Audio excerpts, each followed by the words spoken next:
नमस्कार बच्चों, आज हम कक्षा 11 के इतिहास विषय के पाठ 2 लेखन कला और शहरी जीवन इसके चौथे भाग को समझ रहे हैं। और आज हम सबसे इम्पॉर्टेंट इस पाठ का भाग वह पढ़ रहे हैं, लेखन कला का विकास। मेसोपोटामिया में किस प्रकार लेखन कला का विकास हुआ, किस प्रकार की लेखन कला थी, उसके बारे में आज हम जानेंगे। जब लेखन या लिपि के बारे में बात की जाती है तो उसका अर्थ है उच्चारित ध्वनियाँ जो दृश्य संकेतों या चिन्हों के रूप में प्रस्तुत की जाती है। तो जो उच्चारित ध्वनियाँ होती हैं वो किसके माध्यम से, दृश्य संकेतों और जो चिन्ह बने हैं उस रूप में प्रस्तुत की जाती है।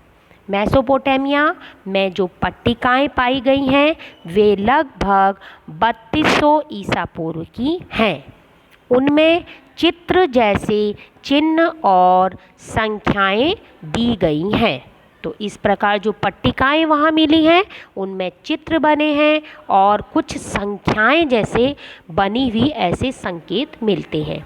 वहाँ बैलों, मछलियों, रोटियों आदि की लगभग 5000 सूचियाँ मिली हैं जो वहाँ के दक्षिणी शहर उरुक के मंदिरों में आने वाली और वहाँ से बाहर जाने वाली चीज़ों की ओर होंगी। ऐसा इतिहासकार मानते हैं कि जो वो बैल थे, बैलों के जो चेहरा है बच्चों वह बना है, मछलियाँ बनी हैं और रोटियाँ, तो उनकी सूची और उनके आगे कुछ संख्याएं लिखी हैं। तो शायद ऐसा हो कि यह जो सामान है वह जो उसका जो आदान प्रदान हुआ होगा, बाहर से गई होंगी या बाहर से आई होंगी, उनकी यह सूची होगी, ऐसा इतिहासकार मानते हैं। ऐसा माना जाता है कि लेखन कार्य तभी शुरू हुआ जब समाज को अपने लेन देन का स्थायी हिसाब रखने की ज़रूरत पड़ी, क्योंकि शहरी जीवन में लेन देन अलग अलग समय पर होता है। तो इसीलिए जब व्यापार शुरू हुआ है ना, और जो है सामान बहुत ज़्यादा मात्रा में आदान प्रदान होने लगा, खरीदा जाने लगा, बेचा जाने लगा, तो उसके बाद जो है यह लेखन कला आरंभ हुई होगी, ऐसा मानते हैं। उन्हें करने वाले भी कई लोग होते हैं और सौदा भी कई प्रकार के माल के बारे में होता था। यह लोग मिट्टी की पट्टिकाओं में लिखा करते थे। तो मिट्टी की पट्टिकाओं में लिखा करते थे, किस प्रकार लिखते थे उसके बारे में विस्तार से अब हम जानेंगे। चिकनी जो लिपिक जो होते थे, लिपिक मतलब जो लिखते थे है ना, वो लिपिक चिकनी मिट्टी को गीला करता था सबसे पहले और फिर उसको गूंथ कर है ना, उसको गूंथता था और जैसे आटा गूंथते हैं उसको मिक्स करता था मतलब उन दोनों को मिलाता था और किसको, गीली मिट्टी को अच्छी तरह से ऊपर नीचे मिक्स करता था। अगर ज़रूरत होती तो उसमें हल्का पानी भी डालता था और उसे थाप कर एक ऐसे आकार बना देता था कि वो पट्टी का आकार बन जाए, है ना, रेक्टेंगल शेप में। अधिकतर जो पट्टिकाएं मिली हैं वो रेक्टेंगल शेप में मिली हैं, कुछ स्क्वायर शेप में भी पट्टियाँ मिली हैं। तो इस प्रकार वो आकार उसे दे देता था और जिससे कि आसानी से वो भी कोई भी व्यक्ति जो लिखता था, कौन, लिपिक, कोई भी जो लिपिक लिखता था वो उसके हाथ में आसानी से पकड़ में आ जाए। वह सावधानी पूर्वक उसकी सतहों को चिकना बना देता था, इतनी बिल्कुल स्मूथ बना देता, उसकी जो सरफेस होती थी सबसे ऊपर वाली उसको बहुत चिकना बना देता था। और फिर उसके बाद वह सरकंडे की तीली की तीखी नोक से वह उसकी नम चिकनी सतह पर कीलाकार चिन्ह क्यूनीफॉर्म बना देते थे, है ना, कीलाकार चिन्ह को क्या कहेंगे, क्यूनीफॉर्म, वह बना देते थे। और क्यूनीफॉर्म क्या है, क्यूनीफॉर्म मतलब कीलाकार। यह लातिनी भाषा का शब्द है से मिलकर बना है। लातिनी शब्द क्यूनियस जिसका अर्थ है खूंटी, है ना, कील मतलब, है ना, और फॉर्मा, है ना, उसका शब्द का अर्थ है आकार। तो खूंटी के आकार से बना है, कील का आकार, है ना, कीलाकार, खूंटी का आकार, है ना। तो इसी आकार की वह होती थी, इसीलिए यह नाम दिया गया है।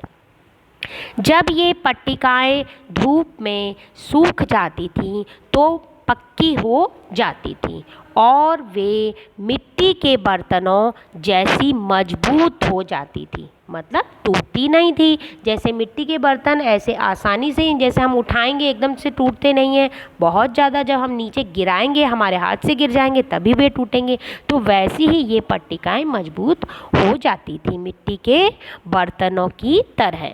जब उन पर लिखा हुआ कोई हिसाब, जैसे धातु के टुकड़े सौंपने का हिसाब, असंगत या गैर कानूनी हो जाता था तो उस पट्टिका को फेंक दिया जाता था। मतलब जब उसका महत्व नहीं रहता था, है ना, जो उसका हिसाब किताब लिखा है, जब उसका महत्व नहीं रहता था तो उसे फिर वे फेंक देते थे। ऐसी पट्टी जब एक बार सूख जाती थी तो उस पर कोई नया चिन्ह या अक्षर नहीं लिख सकते थे। तो इस प्रकार एक बार जब लिख देते थे उसके बाद दोबारा नहीं लिख सकते थे।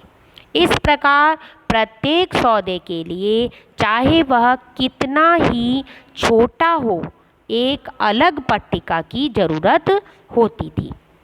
इसीलिए मेसोपोटामिया की खुदाई स्थलों पर सैकड़ों पट्टिकाएँ मिली हैं। तो इस प्रकार कई हजार जो है पट्टिकाएँ वहाँ पर मिली हैं। इस कारण हम जो है इस सभ्यता को बहुत ज़्यादा नज़दीक से जान पाए हैं। क्यों? क्योंकि जो है वहाँ पर अनेकों पट्टिकाएँ मिली हैं जिन पर लिखा गया है और उन्हें पढ़ा भी जा सका है। जैसे सिंधु घाटी सभ्यता की जो लिपि है वह आज तक पढ़ी नहीं जा सकी है, लेकिन इन्हें पढ़ लिया तो इसीलिए इस सभ्यता के बारे में हम ज़्यादा जान पाए हैं। प्रारंभ में इस लिपि का प्रयोग हिसाब किताब लगाने के लिए किया जाता था, लेकिन कुछ समय के बाद शब्दकोश बनाने, मतलब डिक्शनरी जो ना वो बनाने के लिए, भूमि के हस्तांतरण को कानूनी मान्यता प्रदान करने, राजाओं के कार्यों का वर्णन करने, कानून में परिवर्तन संबंधी नियम लिखने के लिए किया जाता था। आगे बच्चों ये देखेंगे आप, ये पट्टिका का चित्र देख रहे हैं। इस प्रकार यह पट्टिका होती थी। अब इस पट्टिका में क्या है, और एक चिकनी मिट्टी की पट्टिका जो दोनों ओर कीला अक्षर में लिखी हुई है। जो एक है भाग है वो फ्रंट है और उसके दूसरा जो भाग वो जो आप देख रहे हैं वो उसका बैक साइड है ना। तो एक ही पट्टिका के दोनों भागों को आप इसमें देख रहे हैं। यह एक गणितीय अभ्यास है ना, मैथ्स की जो प्रैक्टिस करने वाला जो ये पट्टिका है। और पट्टिका के अग्रभाग में सबसे ऊपर एक त्रिभुज है ना, त्रिभुज जिसको ट्रायंगल बोलते हैं, वह बना है और उसके आर पार कुछ रेखाएं अंकित हैं, है ना। उसके दोनों तरफ देख रहे हैं आप, रेखाएं हैं। आप देखेंगे कि अक्षर मिट्टी में दबाकर अंकित किए गए हैं, है ना। मिट्टी को जो कीलाकार जो सरकंडे की जो कलम थी, है ना, कील के आकार की, उससे दबा दबा कर ये लिखे गए होंगे। और देखो ये इतनी चमक रही है एकदम, है ना, और एकदम से इसमें चमकीलापन है, तो इसका मतलब कितनी उसने चमकाई होगी, उसकी सरफेस को कितना स्मूथ किया होगा। तो यह एक पट्टिका, इस प्रकार की सैकड़ों पट्टिकाएँ मिली हैं। इसमें तो मैथ्स की प्रैक्टिस की गई है, लेकिन ऐसे ही हिसाब किताब वाली, है ना, कोई भी सामान नगर में आया और नगर से गया उसके हिसाब किताब की भी अनेकों पट्टिका वहाँ मिली हैं। तो बच्चों आज का भाग समाप्त हुआ और आज का गृह कार्य है मेसोपोटामिया की लेखन कला के बारे में विस्तार से आपको लिखना है। ठीक है बच्चों, आज का भाग समाप्त हुआ। अगले भाग में फिर मिलेंगे। धन्यवाद।